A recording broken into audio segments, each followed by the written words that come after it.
It has begun. The Stranger Things Season 5 announcement trailer has shown us a great many things. It has fans reeling and asking the main question, who's gonna die? Because Eleven and Will seem to be screaming their ass off in every other scene within this trailer, and something dark is coming. The gate to the Upside Down has been opened after Vecna was defeated, and the Mind Flayer and his army are ready to lay waste to everything. And it's confirmed that a few cast members of the main cast are going to die badly. And I wonder who it might be. Personally, I predict that Hopper and at least one other person of the kids cast will be dead. Now, that's silly to say because Hopper just literally he basically got brought back to life because he kind of almost died in season 3 and then they brought the character back. So it would be silly to kind of go that route again, which means Joy, Will's mom, could die. She could be the one to get it. I don't see a world where they're going to kill more kids than they're going to kill the adults. And that's silly to say because all the kids are now adults now, I'm pretty sure, but whatever. You know what I mean. I think they're going to lay waste to many adults over the kids just so they can keep the precious main cast of kids safe. I think Robin, because she's a great character, a lot of people like her, so her death would be really, really gutting for a lot of fans. Her and Steve maybe might die. Because Nancy needs to choose between Jonathan and Steve, and the writers will force her to. She can't be with both. One of them has got to go, because this girl cannot make up her mind of who she wants to fuck out of them. It's going to be Steve or Jonathan. It could be Jonathan because his character's become irrelevant, but Steve would have way more emotional stakes if Steve was to die. Now, there are two primordial issues I have with Stranger Things, and many of my fans know this. Okay? It comes from the fact that 50% of the cast I don't give a fuck about. My boys are Hopper, Steve, Dustin, Robin, Winona Ryder's character, Eddie was the goddamn GOAT of season 4. Then they freaking kill them off because their writers are stupid and love killing off characters with great potential. Then there's like the middle of the ground characters that, I like enough. Like I would say Nancy, but Nancy's become so stupid. It's Max and Lucas. I like them. Sometimes they're irrelevant. Like Lucas, he had like one plot line where he was part of this team of jocks who are basketball players, and then he just became Max's pet for the rest of the season. Like this, a lot of his stories reliant on Max. I like Max more because of season 4, but before that I didn't really care about her. So those are middle of the road characters where I could take it or leave it, but they have a lot of potential to be great. Everyone else can go fuck themselves.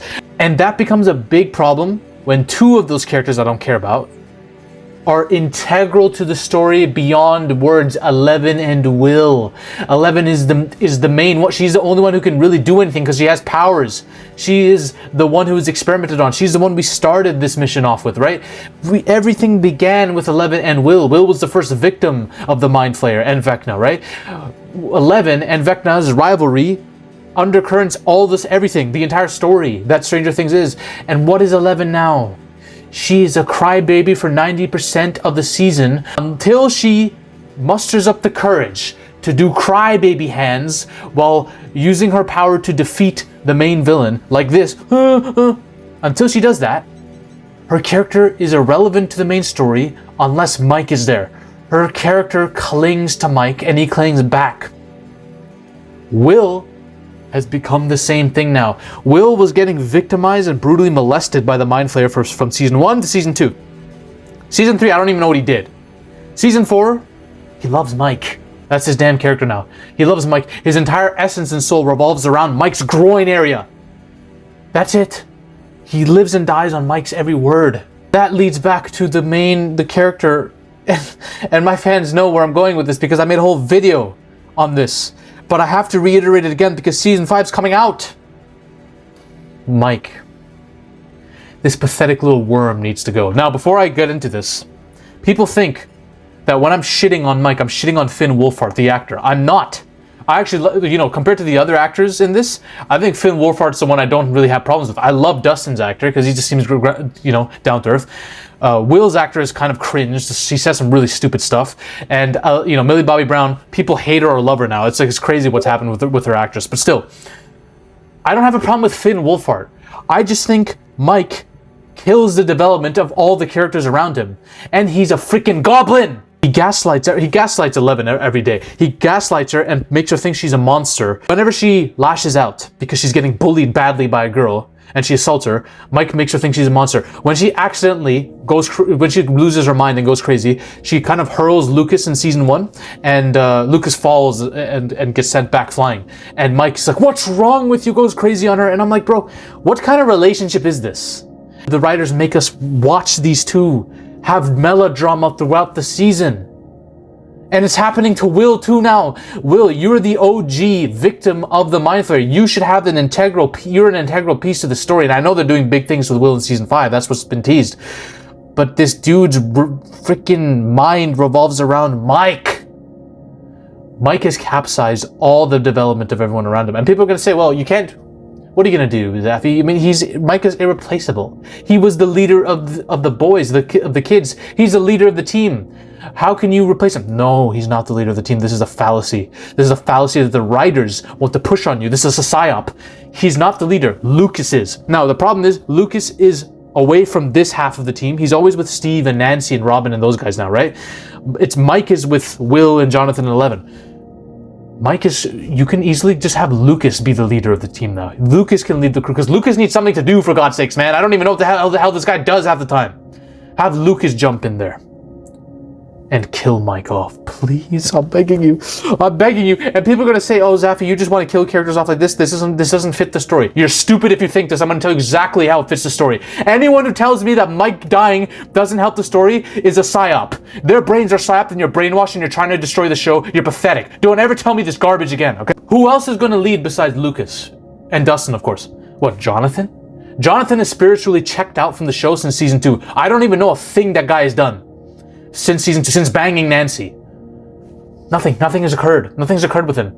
And again, his character also revolved around Nancy at one point, to the point where he didn't have anything. The Stranger Things writers do something very dumb with some of these characters, where they'll take a character who has all the autonomy in the world and was very interesting, and then they'll make them clingy and needy and simpy for another character, to the point where they lose all their autonomy. It's pathetic. Here's what's going to happen. Now that Vecna is gone, the Mind Flayer needs a new messiah. So it's going to go for the weakest link, being Will. Will loves Mike and was the Mind Flayer's first victim. The Mind Flayer already has influence over his mind. So the Mind Flayer is going to seep into him and use his jealousy for Mike and Eleven's relationship against him. Will's going to start hating Eleven. And the Mind Flayer is going to use that darkness against him, start corrupting him. And it's going to lead to the culmination point where Will decides, okay, I have to tell Mike how I feel, because he hasn't yet. So he tells Mike how he feels, his romantic feelings for him. Mike cringes. And Mike takes it the wrong way. It's cringe. Mike shoots him down, and they get into a heated argument. This causes Will to lose his shit, the same way Eleven has, and the same way that Mike has ridiculed Eleven for losing her shit too. This is all going to be brutal, tragic irony. Will's going to kill Mike out of anger, because Will now has the essence of Mind Flayer flowing in him. He has powers now, and he discovers them by killing Mike with his telepathy powers. He has the same powers as Eleven because Mind Flayer has been seeping into him.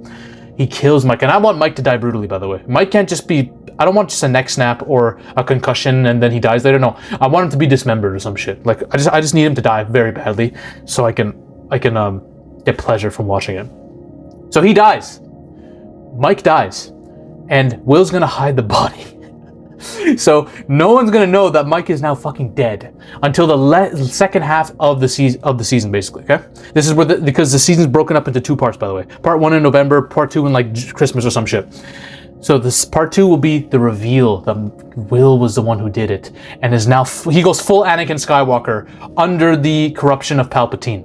And it's going to be him versus Eleven in the grand finale. Both of them shooting each other. Because, I'm sorry, Eleven, you're not good enough to fight the Mind Flayer. The Mind Flayer is a cosmic Eldritch being. You're not on that level. You're not on the level. I'm sorry.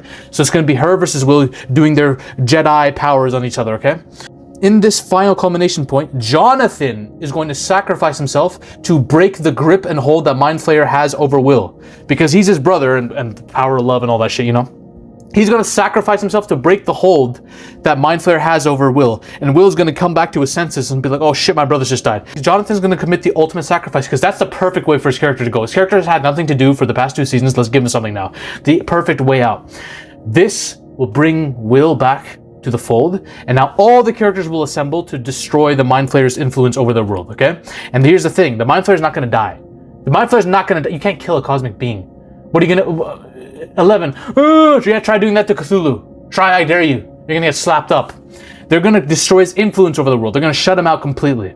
Now, how they do this? Maybe you can do a Prince of Darkness style, where one of the main characters locks themselves into another dimension with the Mind Flayer, kind of trapping him. You know, maybe Will's mom or somebody, or maybe Jonathan himself can kind of come in and pretend to be the Mind Flayer's new messiah after Will has disbanded from him, but in doing so, locking him out and going with him to another dimension, but destroying his essence over this world, leaving everyone safe at the end, basically saving everyone. And basically what would happen is, if you've seen Jurassic World Part 2, horrible movie, but at the end, the dumb little girl lets all the dinosaurs out, and now we live in a literal Jurassic World where, well, something interesting can happen here, where the upside down on the world fuse, where all the creatures from there are on Earth, which you would think is a bad thing, but now that the Mind Flayer is no longer influencing these creatures, it's a bit safer, because these creatures are literally just lost animals now, right? So now we live in a world that is truly filled with stranger things. We get it? Where we have creatures now that have to live with man, and man has to live with them, and then we have kids like Will and Eleven who have mutant powers, right? So we have a whole new world built as a result from season 5, and now just everyone's forced to live with each other. But the evil demonic presence that was causing all the shit to happen in the first place, the Mind Flayer is gone now completely, permanently. That's how you end the show, in my opinion. A world where man has to live with monsters, but evil has been defeated. For now, anyways. That's how I would end it. Mike needs to die. He's truly the evil. It's not the Mind Flayer. Mike is the evil force in the world. Kill him off completely. Destroy him. I don't want to see that man's face ever again. Alright? If you want to know my thoughts on the Mind Flayer as a cosmic being, and why he's way more scary than you actually think, and the show actually kind of nerfs him, because he should be way more powerful than he is, watch this video over here. Ladies and gentlemen, we are on a mission to take over Hollywood. But the army must keep growing.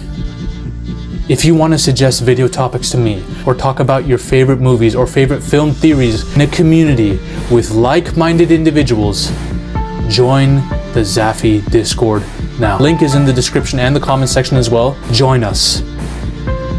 This movement is just beginning. We're taking over Hollywood, one coke line at a time.